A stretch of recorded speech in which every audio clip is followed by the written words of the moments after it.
Que la bénédiction de Dieu le Père, de Dieu le Fils et de Dieu le Saint-Esprit soit sur vous et toute votre famille. Que la paix qui surpasse toute intelligence, la paix qui vient directement du trône de la grâce, inonde votre cœur et votre esprit. Qu'elle inonde particulièrement votre foyer en cet instant précis. Je vous invite à respirer profondément, à vous déconnecter des préoccupations du monde extérieur. Entrez dans cet espace sacré que nous créons ensemble.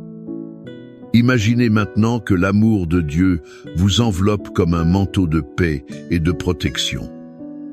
Sentez la chaleur de sa présence, la sécurité de son soin, sur la porte de votre maison, sur la vie de chacun de vos enfants, sur votre mariage, sur vos finances.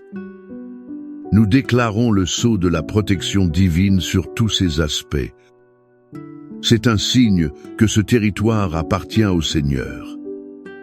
Que les anges du Seigneur campent autour de votre maison, gardant les entrées et les sorties. Qu'ils protègent votre sommeil et votre réveil. Que la lumière du Christ brille si intensément à partir de votre famille. Que toute obscurité, confusion et discorde soient forcées de reculer. C'est un temps de sainteté, un moment de connexion profonde. Le ciel touche la terre en faveur de votre maison. Au nom du Seigneur Jésus-Christ, par le pouvoir en son nom et l'autorité qu'il nous a accordée. En tant que fils et filles de Dieu, nous nous levons dans la foi. Nous entrons dans une bataille spirituelle pour votre famille. Nous ne luttons pas contre des personnes. Nous luttons contre les forces spirituelles du mal qui tentent de semer la discorde. Elles essaient d'apporter la maladie et la destruction dans les foyers. C'est pourquoi, avec l'audace que le Saint-Esprit nous donne, nous déclarons: tout esprit de division, de discorde, d'amertume et de manque de pardon. Tout esprit qui tente de s'infiltrer dans votre mariage et vos relations avec vos enfants. Nous te lions et te réprimandons maintenant. Nous t'ordonnons de sortir au nom de Jésus. Avec l'autorité du nom de Jésus, nous brisons toute malédiction héréditaire. Nous brisons tout cycle de l'échec, de la dépendance, du divorce et de la maladie. Tout ce qui a pu se transmettre de génération en génération est brisé. Nous déclarons que votre famille appartient à une nouvelle lignée, la lignée du Christ. Les bénédictions du Seigneur les atteindront. Nous défaisons maintenant tout plan de l'ennemi contre la vie de vos enfants. Toute flèche de rébellion, de désobéissance, de confusion mentale, de mauvaise compagnie, toute flèche de danger dans les rues, nous la brisons en deux. Nous déclarons qu'elle n'atteindra pas sa destination. Nous couvrons l'esprit, le cœur et le corps de vos enfants du sang précieux de Jésus. Nous prophétisons qu'ils sont comme des flèches dans les mains de l'archer. Ils sont des instruments d'honneur dans les mains de Dieu. Ils accompliront le dessein pour lequel ils ont été créés. Nous annulons toute parole de défaite, d'humiliation et de peur. Toute parole lancée contre votre maison est annulée. À leur place, nous libérons la parole de foi, de victoire, d'honneur et de prospérité. Nous déclarons que votre famille est un témoignage vivant du pouvoir de Dieu. La victoire que Jésus a remportée à la croix se manifeste réellement. Elle se manifeste de manière palpable dans chaque domaine de votre vie. Nous n'acceptons pas la défaite. Nous n'acceptons pas la division. Nous n'acceptons pas la misère. Nous nous positionnons sur le rocher qui est Christ. Nous déclarons que votre maison est affermie et protégée. Elle l'est aujourd'hui et pour toujours, au nom puissant de Jésus. Maintenant, calmez votre cœur. Permettez à la parole de Dieu de parler plus profondément que votre douleur. Laissez-la parler plus fort que vos préoccupations. Je veux vous emmener dans l'une des histoires les plus touchantes de la Bible. C'est une histoire qui révèle le cœur de notre Père céleste. C'est la parabole du Fils prodigue que l'on trouve dans Luc, chapitre 15. Imaginez la scène. Il y avait un père avec 2 fils. Le plus jeune, dans un acte d'arrogance et d'impatience, s'approche de son père. Il lui dit « Père, donne-moi la part de l'héritage qui me revient. » Il a en fait dit à son père « Pour moi, tu es déjà mort. Je ne veux que ce qui m'appartient. » Quelle douleur profonde cela a dû causer dans le cœur de ce père. Malgré tout, le père, dans son amour inconditionnel, divise les biens. Le fils prend tout et part pour une terre lointaine. Là, la Bible dit qu'il dilapide tout dans une vie effrénée. Il vit de manière dissolue. Il dépense tout en fait, en plaisir momentané, jusqu'à l'épuisement de l'argent. Et quand l'argent est épuisé, les amis aussi disparaissent. Une grande famine frappe cette terre et il commence à manquer de tout. Ce jeune homme qui avait un jour tout se retrouve maintenant au fond du gouffre. Il s'occupe de porcs et désire manger la nourriture donnée aux animaux. Mais personne ne lui donnait rien. Dans la culture juive, les porcs étaient des animaux impurs. C'était le plus bas niveau d'humiliation qu'un homme pouvait atteindre. C'est à ce moment, au plus bas de sa vie, que la Bible dit qu'il revint à lui. Il se souvient de la maison de son père, où même les serviteurs avaient du pain en abondance. Pendant ce temps, lui mourait de faim. Une décision naît dans son cœur. Il dit « Je vais me lever et aller trouver mon père. Je lui dirai « Père, j'ai péché contre Dieu et contre toi. Je ne mérite plus d'être appelé ton fils. Traite-moi comme l'un de tes serviteurs. » Le texte continue en disant qu'il se leva et partit. Mais la partie la plus émouvante est celle qui suit. Quand il était encore loin, le père l'aperçut et fut rempli de compassion. Il courut, l'embrassa et le couvrit de baisers. Pensez-y. Le père n'attendit pas. Il ne resta pas les bras croisés, plein d'amertume. Chaque jour, il regardait la route, attendant, aspirant au retour de son fils. Quand il le voit, encore loin, ce n'est pas un regard de jugement. C'est un regard de compassion qui touche son cœur. Il court, un acte indigne pour un patriarche oriental. Il se jette au cou de son fils et l'embrasse. Il le fait avant même que le fils ne puisse prononcer un mot de son discours. Le fils commence sa confession, mais le père l'interrompt. Il ne dit pas « je t'avais prévenu ». Il ne demande pas d'explication. Au lieu de cela, il appelle les serviteurs et ordonne une fête. Vite, apportez la plus belle robe. Mettez un anneau à son doigt et des sandales à ses pieds. Prenez le veau gras et tuez-le. Nous allons faire un festin. Car ce mon fils était mort et il est revenu à la vie. Il était perdu et il est retrouvé. Quelle image puissante de l'amour de Dieu pour nous et notre famille. De cette histoire, nous pouvons tirer des leçons qui sont un baume pour nos âmes aujourd'hui. La première leçon est « L'amour de Dieu pour votre famille n'abandonne jamais. » Regardez-vous un fils ou une fille qui, comme le fils prodigue, a pris son héritage. L'héritage de vos valeurs, de votre foi, est parti pour un lieu lointain. Être votre cœur de père ou de mère est-il déchiré par la douleur de l'attente? Écoutez bien, comme ce Père regardait la route chaque jour. Le Père céleste ne quitte pas votre enfant des yeux. Son amour est un amour qui attend, qui désire, qui court à la rencontre. Peu importe la distance parcourue par votre enfant, il n'y a pas de lieu que l'amour de Dieu ne puisse atteindre. N'abandonnez pas la prière. N'abandonnez pas de croire, car l'amour du Père est en action.